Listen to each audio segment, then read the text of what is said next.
तर का म्हणता बे पोट्टे हो, कशी वाटते बे तुम्हाला इनोवा? मस्त सजवली का नाही? मी तुमच्या लग्नात बी मीच सजवीन, लक्षात ठेवा तुम्ही. तर रामराम मंडळी, मी पवन. पण आज आपण इनोवा बाबू नवरींसाठी सजवली होती, म्हणजे आमच्या ताईसाहेबासाठी. आज होता साखरपुडाचा कार्यक्रम आणि तो बी कुठं, ते एकविरा हॉटेलमध्ये. एकविरा हॉटेल आपल्या दारवा रोडवरच यवतमाळचं. तिथं आम्ही मस्त एंट्री करून घेतली न मग साक्षीगंधाला झाली सुरुवात.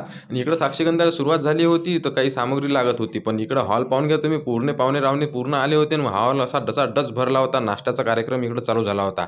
मग मी सामग्री आणायला चालू केली, एक एक बॅग. आता पोरगं म्हणल्यावर काम करावं लागते हो, पोरीवानी थोडी आम्ही मोसूर राहते. पोरगी पा कशी बसून आहे. आता याच्यासाठी मेकअप सामान आणायचं होतं, पण ह्या काही बॅगेमध्ये बाबू मग मला माहीत झालं 10 लाख रुपये आहे. म्हणलं आता घेऊन पयाचं होतं, पण म्हणलं जाऊ दे कायला पयाव. मग मी लोकायला वाटायचा तो विचार होता, पण लोकांनी घेतली नाही. नवरदेव भाऊ होते आमचे वर्धा जिल्ह्यातले अक्षय भाऊ, आता आमचे जवाई बापू झाले. इकडं शॉल देणं चालू होतं आणि इकडं माया नाश्ता करणं चालू होतं. म्हणलं पहिले खाऊन घ्यावं, कारण की पोटामध्ये कावडे बोंबलते. मग चालू झाला होता डान्सिंग कार्यक्रम. आमच्या ताईसाहेबाला नाचवत होते आमचे जवाई बापू. मी म्हणलं आता तुम्ही नाचून घ्या, नंतर लग्न झाल्यावर आमचे ताईसाहेब तुम्हाला नाचू शकते म्हणलं. तर मग मी बाबू केक पाहून घ्या तुम्ही, पिस्ता शॉपमधून आणला होता, कालच ऑर्डर दिला. केक किती मस्त आहे का नाही. पण इकडं बाबू फोटो पुरताच आमच्या ताईसाहेबांना खाल्ला. मी म्हणलं बरं झालं एवढंच खाल्ला, बाकी केक आम्ही खाऊन घेतो. पण आमचे जवाई बापू बापा बापा पूर्ण केक खाऊन घेतला न म्हणे तोंड गोड तर करावंच लागते म्हणे. इकडे बिना लग्नाचे पूर्ण वाजवीत टाया, अभि कवा करसान तुम्ही लग्न. हे पूर्ण परिवार बाबू आमच्या ताईसाहेबाचं होईल. आता भेटू आपण पुढच्या ब्लॉगमध्ये. तोपर्यंत ताईसाहेबाचा शेवटचा फॅमिलीचा फोटो पाहून घ्या. तर मला फॉलो करा. Bye bye.